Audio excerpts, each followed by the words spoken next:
समुद्र मंथन ये सिर्फ देवताओं और असुरों की कहानी नहीं है। ये कहानी है एक अनोखे गठबंधन की, जिसका मकसद था अमरता का अमृत पाना।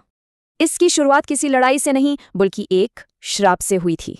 इंद्र के अहंकार ने ऋषि दुर्वासा को क्रोधित किया और उनके श्राप से देवताओं की शक्ति चली गई। बस फिर क्या था, असुरों ने इस मौके का फायदा उठाया और स्वर्ग पर कब्जा कर लिया। तब भगवान विष्णु ने एक सलाह दी, अपने दुश्मनों से ही हाथ मिला लो। दुश्मन तो थे, पर अमरता के लालच ने दोनों पक्षों को मंथन के लिए तैयार कर दिया।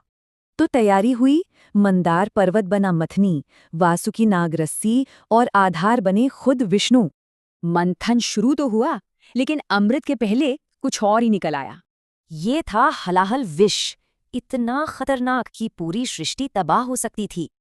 अब इस विनाश को रोकने की शक्ति सिर्फ एक ही के पास थी, भगवान शिव।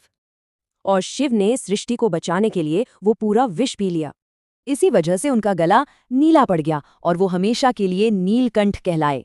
खतरा टलते ही मंथन फिर शुरू हुआ और इस बार निकले कई अद्भुत खजाने। एक के बाद एक रत्न निकले और फिर अमृत कलश लिए प्रकट हुए धन्वंतरी। अमृत देखते ही असुरों ने संधि तोड़ दी और कलश लेकर भाग गए।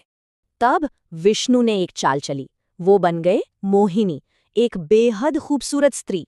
मोहिनी के रूप पर असुर ऐसे मोहित हुए कि अमृत बांटने का काम उसे ही सौंप दिया। लेकिन एक असुर राहु ये चाल समझ गया और भेष बदलकर देवताओं के बीच जा बैठा। लेकिन जैसे ही उसने अमृत पिया, सूर्य और चंद्रदेव ने उसे पहचान लिया। विष्णु ने तुरंत अपने चक्र से उसका सिर काट दिया, पर सिर अमर हो चुका था। अब अमर देवताओं ने असुरों को हरा दिया और स्वर्ग पर फिर से अधिकार कर लिया। इस मंथन की विरासत आज भी जिंदा है, कुंभ मेले और श्रावण के महीने में।